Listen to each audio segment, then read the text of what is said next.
अगला सवाल है ब्लू स्टार के बारे में। शिव कुमार जी का सवाल है और ये इसे 5 साल के लिए रखना चाहते हैं, रायपुर छत्तीसगढ़ से पूछ रहे हैं।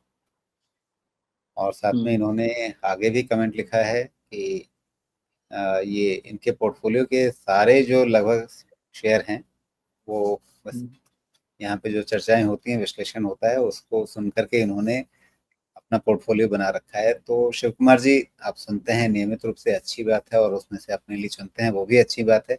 लेकिन एक चीज हमेशा हर कार्यक्रम में हम लोग बहुत दोहराते हैं, उसको आप फिर से नोट करके रख लीजिए कि यहाँ जो भी चर्चा होती है उसको आप अपने लिए एक इनपुट की तरह से लीजिए, उसके आगे अपना रिसर्च, अपनी खोजबीन, अपनी पढ़ाई लिखाई कीजिए, उसके बाद एक फैसला कीजिए। तो मुझे पूरी उम्मीद है कि आप सिर्फ यहाँ की बातें सुनते ही नहीं होंगे, उसके आगे अपना रिसर्च भी जरूर करते होंगे। बताइए, ब्लू हाँ, स्टार 5 ये साल के आपने लिए। बहुत अच्छा कि आपने क्लैरिफाई कर दिया। सुनते हैं, उसके लिए आपका धन्यवाद है। लेकिन किसी भी तरह से आप ये सोचे मत ऐड कीजिएगा, मैंने किसी चीज़ को बाय या सेल ऐसा नहीं बोलता। मैं आपको हर सिनेरियो देता हूँ, रिसर्च आपके टेबल पे रखता हूँ। आप उसको अपने फ़ायदे के लिए इस्तेमाल कीजिए, क्योंकि मेरा काम है आपको एजुकेट और अवेयर करना। बाकी उसमें से आप अपना फ़ायदा चुन पाते हैं, जी, ये अच्छी बात है। उसमें उसमें एक और चीज अब जोड़ना चाहूंगा मैं रमेश। ब्लू स्टार पर तो हुँ, हम आएंगे, लेकिन एक चीज और ये है कि अभी इस कार्यक्रम के बीच में तमाम अलग अलग सवाल आ रहे हैं, दर्शकों के सवाल आ रहे हैं, उस पर सोमेश जी अपना कमेंट कर रहे हैं। तो वहां पर वो सिर्फ उस एक शेयर के बारे में सोच रहे हैं और उसके बारे में बता रहे हैं। लेकिन जब पोर्टफोलियो कंस्ट्रक्ट करना होता है तो उसकी विधा थोड़ी सी अलग हो जाती है, उसमें आपको बहुत सारे और भी चीजें सोचनी पड़ती हैं कि आप किस शेयर को कितना वेटेज दे रहे हैं, किस सेक्टर को कितना वेटेज दे रहे हैं, किस सेगमेंट को कितना, किस थीम को कितना, बहुत सारी चीजें सोच करके उसके हिसाब से एक पोर्टफोलियो बनाया जाता है। तो जब आप पोर्टफोलियो बना रहे हैं तो उसमें वो बाकी सारे पैरामीटर्स आपने कितने जोड़े हैं, ये भी आपको अलग से ध्यान देना पड़ेगा। अब आते हैं ब्लू स्टार पे, बताइए। ब्लू स्टार में एक जो चीज़ लग रही है, कहीं न कहीं सेल्स पे स्ट्रेस तो है। और ये तो इनका पीक सीज़न हो गया ना अभी। मई, जून, हाँ, तो 1 क्वार्टर और बचा। तो मार्च क्वार्टर का रिज़ल्ट इन्होंने दे दिया। जून क्वार्टर का बचा हुआ है, तो मान लीजिए कि इन्वेंटरी पुश वगैरह हो भी गया होगा, तो भी वो सेल्स में रिफ्लेक्ट होना चाहिए था। अच्छा, 20% का सेल्स ग्रोथ है, which is not a bad deal. और आपका रफली 20% का प्रॉफिट ग्रोथ है, मार्जिन फ्लैट है। तो मुझे लगता है ना कि इस सीज़न में थोड़ा-सा और बेटर ग्रोथ एक्सपेक्ट किया जा सकता था। मतलब 25% के आसपास का ग्रोथ एक्सपेक्ट करना चाहिए था, मुझे ऐसा लग रहा है। अम, थोड़ा केयरफुल ही रहना चाहिए ब्लू स्टार पर्टिकुलरली, क्योंकि यहाँ पे लग रहा है कि वैल्यूएशंस थोड़े से ऑलरेडी बेक्ड इन हैं प्राइस में। अम, मुझे जो लगता है वो ये कि स्टॉक थोड़ा-सा वीकिश रह सकता है, इमीडिएटली नहीं होगा, क्योंकि इसकी ये ऑलमोस्ट सपोर्ट के आस-पास आ चुका है। सपोर्ट इसका करीब-करीब यहाँ से लेके 1475 के रेंज तक में सपोर्ट आ जाना चाहिए। मतलब ₹100 नीचे के आस-पास में सपोर्ट हो जाना चाहिए, उससे ज़्यादा फिलहाल इस वैल्यूएशन पे लगता तो नहीं है। अ, कब तक आप इसके लिए इम्पोर्टेंट क्या है, इसका मूवमेंट पोस्ट जून क्वार्टर रिजल्ट, वो बहुत ज़रूरी होगा, अभी भी कह रहा हूँ, उस समय ध्यान रखिएगा। जी, यहाँ से बहुत ज़्यादा नहीं ₹100 का रमेश, डाउनसाइड इज़। हाँ, रिजल्ट्स पे जो मैं ऑब्जर्व कर पा रहा हूँ कि इनका हाँ, मार्च क्वार्टर ही वो गर्मी की सेल वाला जो है, इनका पीक क्वार्टर मार्च वाला होता है, क्योंकि उसके बाद तो वो तभी मैंने रिटेलर के आपको पास पहुंच गया। इसीलिए मैंने आपको बोला कि 25% के आसपास का सेल्स ग्रोथ अगर रहता तो बेहतर था। तो मेरे कैलकुलेशन के हिसाब से सेल्स ग्रोथ उतना अच्छा नहीं है, और मे बी मार्केट भी उसी चीज़ को यहाँ पे देख रहा है। ठीक है। इसीलिए कह रहा हूँ कि जून क्वार्टर बहुत ज़्यादा इम्पोर्टेंट हो गया अब इनके लिए। उससे ज़्यादा क्या ध्यान रखना है, इसका बाउंस अगर हुआ भी तो 1700 1750 के तरफ एक बाउंस हो सकता है from short covering stand point. Okay. अब ये शॉर्ट कवरिंग में वहाँ सस्टेन करेगा या उसके वहीं से पलट जाएगा, मालूम नहीं है, लेकिन एक शॉर्ट कवरिंग तो हो सकती है।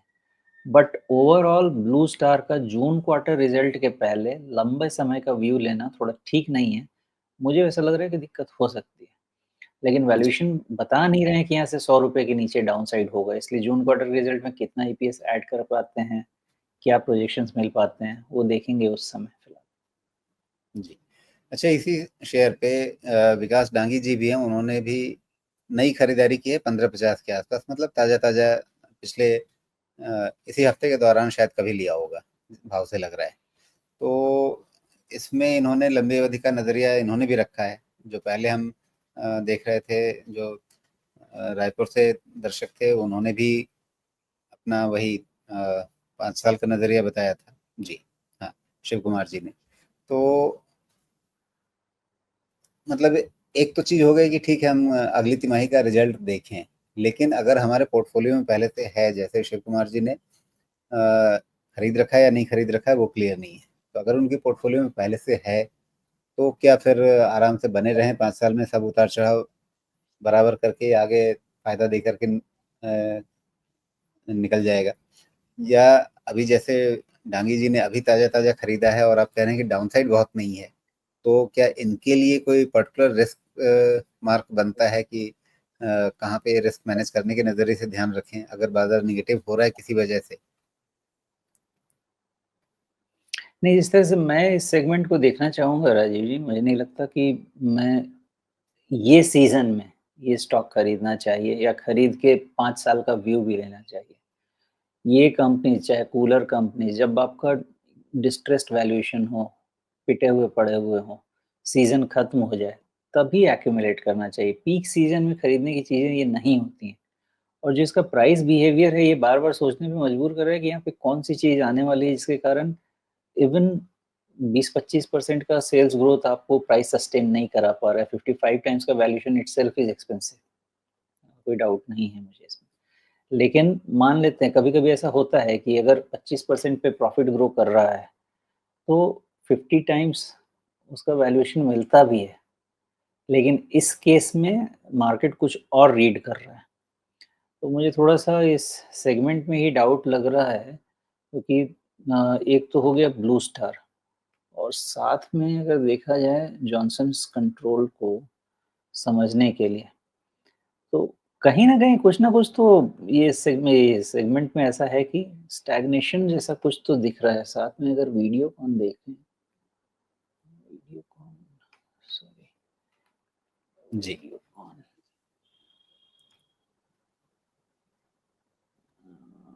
वीडियोकॉन भी वैसा ही है, वोल्टस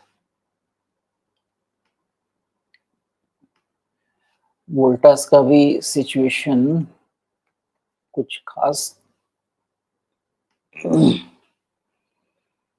किसी भी इस सेगमेंट में किसी भी स्टॉक का सिचुएशन कुछ खास एनकरेजिंग तो मुझे नहीं लग रहा है। इसलिए 5 साल का व्यू जस्ट ले लेना कि प्राइसेस गिर रहे हैं या अटक गए हैं खरीद के, मुझे नहीं लगता कि ये सही चीज़ है। इन सब में एक ही काम करना चाहिए, जून क्वार्टर का रिज़ल्ट आने दीजिए।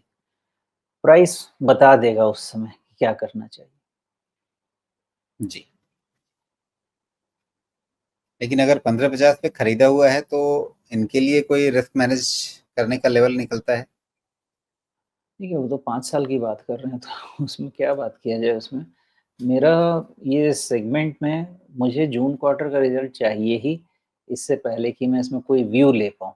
यहाँ पे जो व्यू है वो दे देता हूँ अगर उनको सूट करता है तो, और व्यू ऐसा है कि एक शॉर्ट कवरिंग पेंडिंग है और ये शॉर्ट कवरिंग 1750 के आसपास तक हो सकती है।